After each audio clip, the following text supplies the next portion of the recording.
What is... Today I'm going to do what I'm doing best, which is judging other people's work.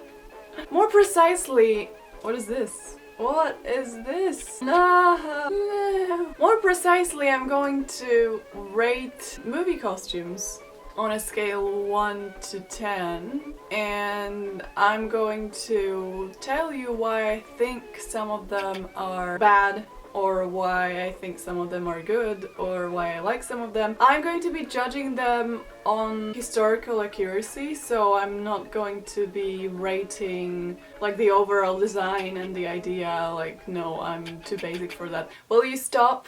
Do I have to do this again? The first one is Ima Do.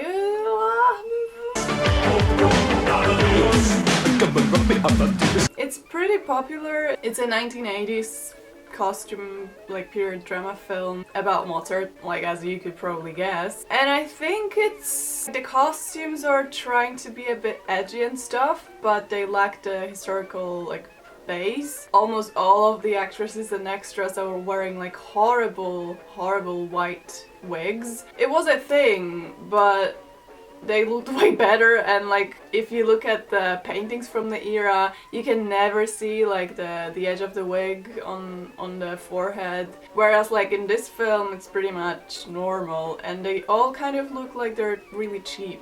I know the film is not about women in this case, so I kind of understand why they didn't really focus on that or anything, but some of the costumes are really bad, which is kind of surprising because it's already like mid-1980s, and there have been several productions like 18th century based that had way better costuming when it comes to proper undergarments and stuff that I'm gonna talk about later. So it's kind of surprising that they didn't even try. Like if you look at the extras, the costumes look really cheap. You can tell they're wow. You know what's the problem, guys? Like I haven't been using English for at least like 2 weeks or three weeks. And the only time I did use English was to make a previous video, and now my tongue is just kind of like so I'm working on that, but like I clearly need to make videos more often because otherwise my tongue is just gonna go like...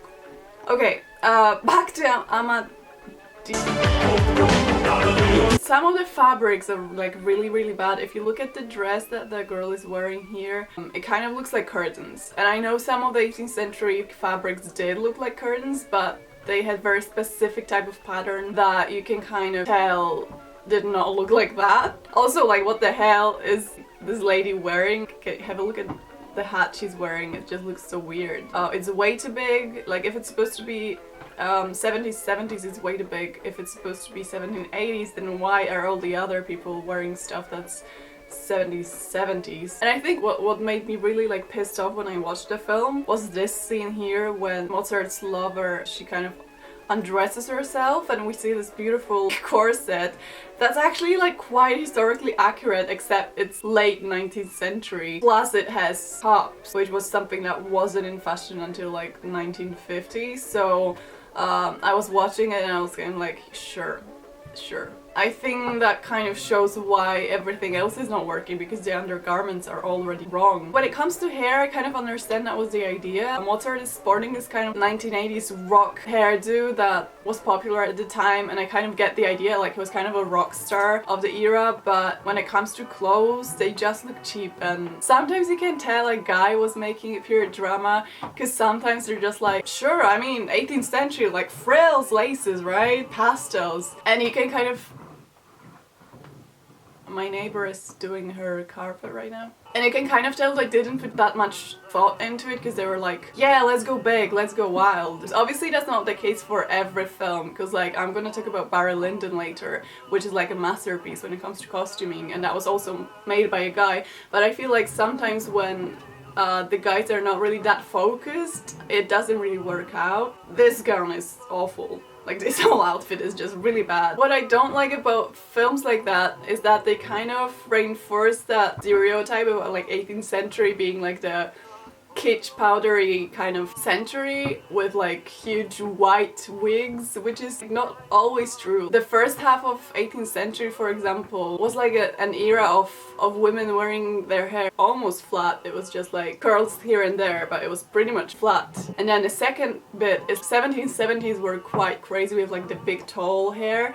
But then if you had tall hair, they weren't all curly, which is something that like cheap wigs don't really get, because they're always like, it kind of looks like a birthday cake, which is not necessarily what they did. Like if you look at Marie Antoinette and other royals from the era, if the hairstyle was like really big, it's also kind of like smoothed out. So this is something that they always get wrong, and like this outfit doesn't really help because the top layer kind of looks like curtains again. I just don't think it's very thought through. This is awful. Like this looks really modern. Like you can tell she's just wearing a bra underneath, which is obviously not what she would wear in 18th century. I think in this case it wasn't like the concept. It wasn't like, oh, let's make them, you know, historically inaccurate. I just think they didn't really care, which is sad because like the film is good. So I'd rate the costumes in this film like 5 out of 10. All around me are familiar faces, worn out. So let's move on to Anna Karenina 2K12. And this is a very interesting case because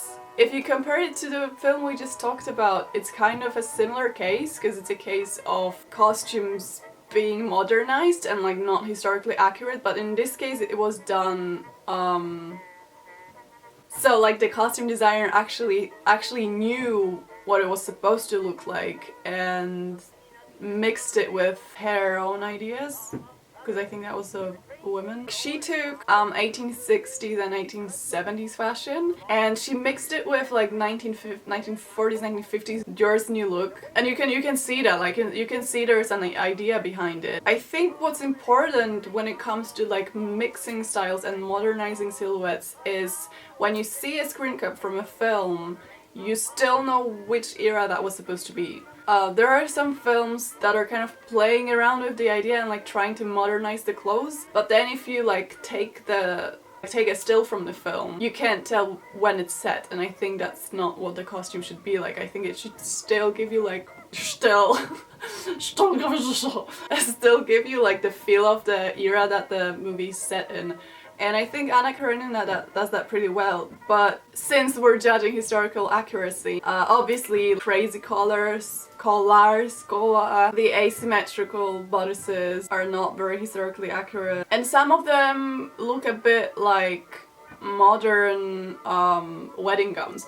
But in this case, if you have a look at other costumes, they're kept in like pretty much the same tone and the same idea is kind of implemented in them. So I think that's really interesting because that shows that this wasn't like, you know, it wasn't like Kira just walked in and she was like, you know what, I don't really dig this like 1870s look, can we do like new look? No, it wasn't like that. Like you can clearly tell that was the designer's idea, and she was like, let's continue with this theme because the whole film is this sort of like theatrical look. The film doesn't even try to be historically accurate, so I think when it comes to costumes it works pretty well. But since we're rating historical accuracy, I'd say this one is like 6 out of 10. Even though I really like, I admire the idea and I really get it, like I get what she was trying to say. Let's move on to my costume love, which is Barry Lyndon. And I think the film is important to me because I think it's one of the earliest examples of a period drama where such an like attention to costumes was actually brought, because before that costumes were kind of like adaptations of previous fashions. Like no one had ever tried recreating like historical fashions one-to-one. Like the cuts were always modernized. Barry Lyndon was kind of a film where Kubrick was like, no, let's just do it the way they did it. What's a better way to show an era properly than to follow, you know, original sources? And I think it really shows. And what I really love about this film is the silhouette is copied 100%. Even the way her boobs look, it's just like literally what you see on like fashion plates, which is amazing. It's really hard to achieve that. And also like the choice of actors is kind of like, he didn't choose the actors because they looked good. He chose the actors because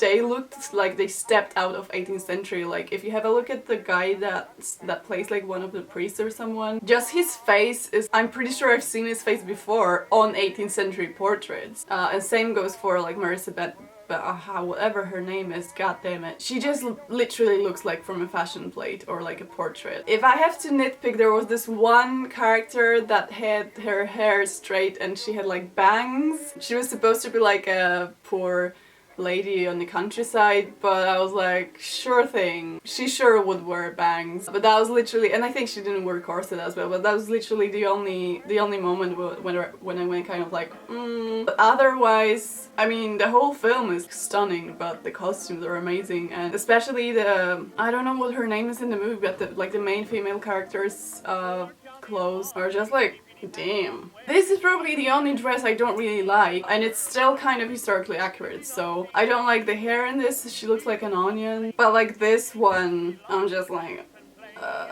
that's like costume goals right there. So many details, so many like weird accessories and stuff that appeared on the portraits, and then somehow they kind of disappear when people copy them into reality. Like if people design costumes and they kind of abandon all of the weird stuff that appeared, and like if you have a look at 1780s costumes, a lot of weird stuff appeared. Like they had some weird scarves, something tied around their, you know, elbow or something. And if you like abandon all of this, it's just going to look so much worse and it's going to look so much more generic. What I admire about this film is that they never abandoned any of those like tiny weird details. Look at the baby, like how many layers of clothes does it have on its head? Like 1, 2, 3. That's exactly what they did. Like they just used a huge amount of fabric on anything just so they could show how rich they were. So that makes complete sense to kind of recreate this look. Instead of going like, oh no, I'm pretty sure she would wear like minimalistic stuff. No, she wouldn't. Like no one knew what minimalistic meant back then. So like for Barry Lyndon, I would say that's like a strong 8.5 to 9 out of 10 when it comes to costume accuracy. I need to change the battery, sorry. Okay, I have like 10 more films to talk about, but I feel like this video is already gonna be an hour long, so I'm not gonna do it. I'm not gonna talk about it. I don't know what's going on to my English today. I'm a bit worried, to be honest, because it's horrible. I don't really get what the issue is here. Like I've been using it every day for the past year. What the hell is going on? But either way, I hope you enjoyed it, and if you have any kind of films you would like me to rate, since I'm such an expert now, I'm happy to do it. I'm happy to tell you the truth. And one more thing, for my next video, like whatever it is, I want you to think of a clickbait I could use and just write it in the comments. Like let's have like a clickbait competition. Because I've always wanted to do it, and I'm always like, yeah, but I don't know what the next video is gonna be. But I'm at the point where I don't really care. I'm just gonna make a stupid video about anything, and then, you know, I'm gonna call it whatever is the best clickbait. So may the best win.